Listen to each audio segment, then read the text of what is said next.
Jacksonville's most creative community, under 5 foot 2 inches tall. I'm the director of the Riverside Arts Center. And tonight we're going to talk about just what it says, what do the creative know? What does it mean to be creative? Pablo Picasso said, all children are artists. The problem is how to remain an artist once he grows up. So we're all born with this creativity, what happens?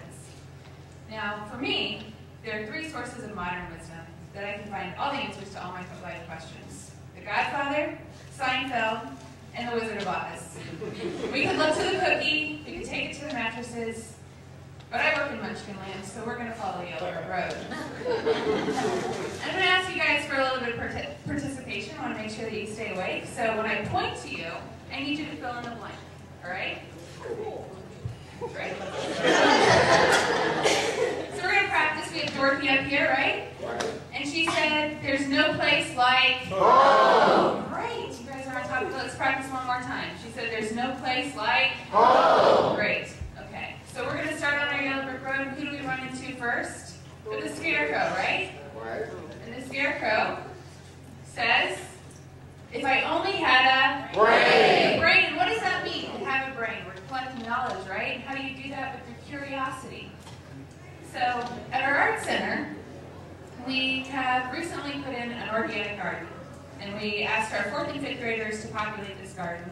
And first we taught them about how, the teacher, I don't know the name, taught them about how bugs aerate the soil and why we plant certain plants in the summer instead of the winter. And they had a great time, and it's a beautiful garden. And they loved it. About midweek, because this was a summer camp thing, the parents were coming up to me going, my kids love this class, why? What have you done to them?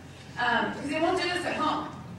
Well, at home, it's a chore, right? The parents saying, here's a plant, plant it there, and that's where I want it.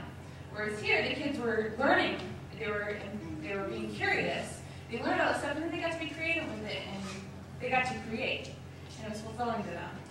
So then we could go on, and who do we run into with Tin Man, right? And he says, if I only had a heart. A heart, that's right. And what does that mean? If I had something to love, to be passionate about. And when you are passionate about something, you marinate your life in it, don't you? And that's what we want our kids to do, to use what they learn and carry it through.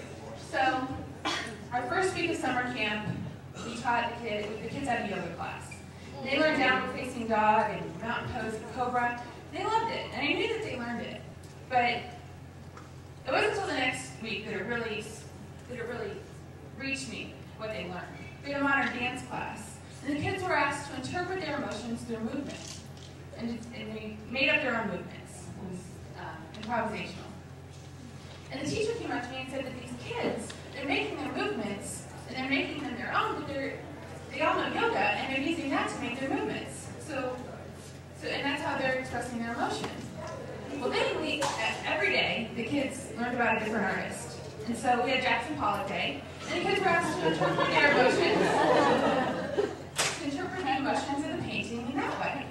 And of course, it's physical, so we asked them, as they painted, for their movements to express the emotion that they were painting. And all of a sudden, we had modern art painting outside. And they were using their emotions that they made in modern dance to paint, all independently of the teacher in the class. They made this decision on their own. And we have Sleepy up here, and we have Envy up here. So, and who do we run into next? The Cowardly Lion, right? And what did he say? If I only had some courage, if only I were brave enough. Now, I love this with kids, because I get them all in front of me, and I want to know what they've learned, so I say, who can tell me? And their hand goes up. And there was no question there. They didn't even ask a question.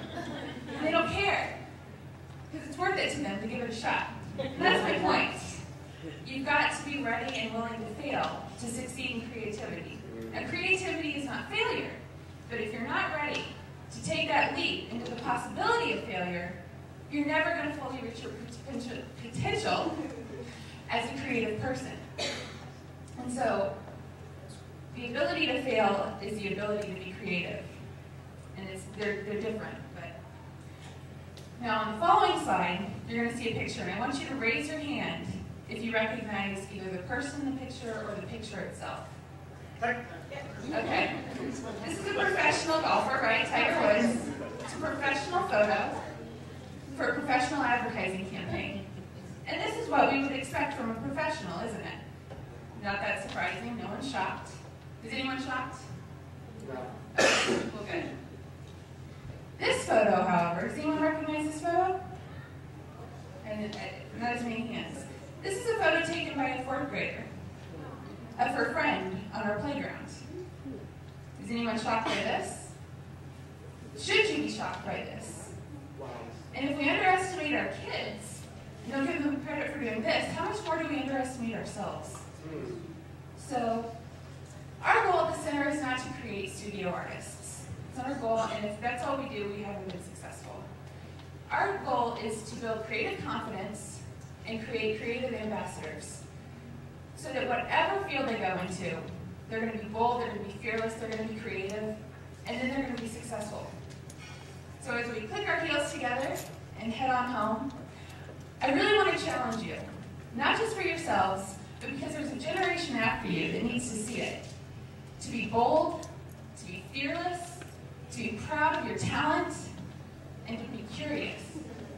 And to be willing to fail and fail again until you succeed, because that is creativity. Thank you.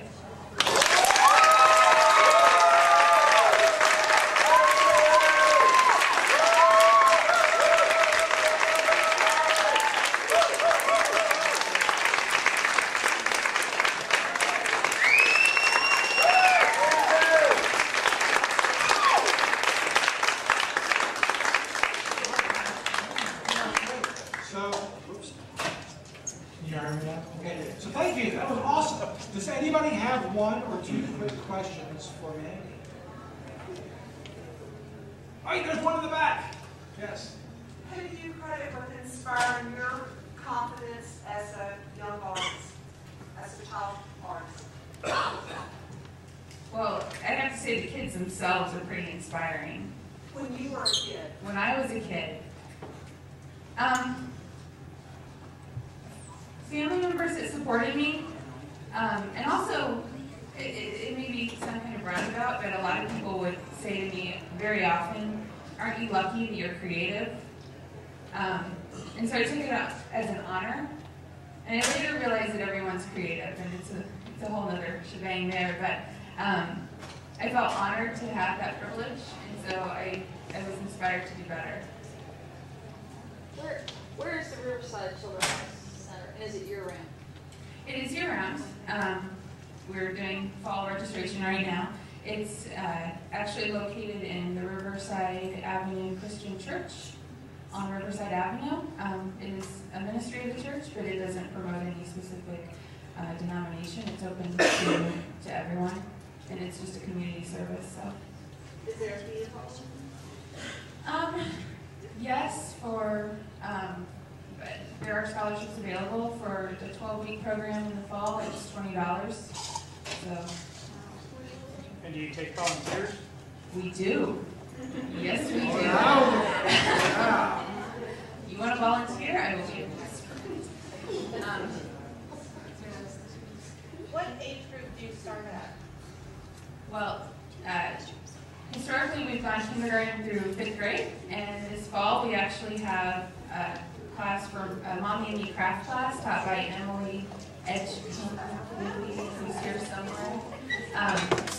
And so we're getting into the younger kids, 2 to 4 years old as well. Awesome. Thank you, man.